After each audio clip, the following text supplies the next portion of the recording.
有呢隻奧家輝，尾三呢就係呢隻勇霸龍，尾二缺一劍遙遙墮下森林之王啊！入征最後直路啦，前面佔先仲係連連幸運啊，中間巴閉哥率先上嚟挑戰啊，外面風雲武士一陣風就已經上咗嚟啦，內欄仲係日馳千里，外面八進巨星嘅未散，最出勇霸龍追緊上嚟，接近終點啦，風雲武士拋離大勝啊！跑第2名嘅話呢，外邊勇霸龍上咗嚟，同入邊日馳千里需要影相。咁啊，至於第4名嘅馬呢，埋邊淺藍衫缺一劍，咁啊係咪機會高過八進巨星呢？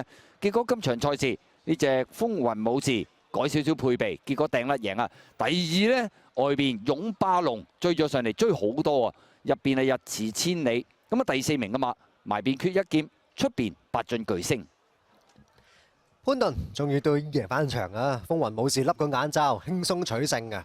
外邊勇霸龍個第2機會高啲，入邊係日馳千里，跑第4名係缺一劍。呢隻臨尾就落到2倍啊，位置1.0添啊，卒之都贏啦。今日贏得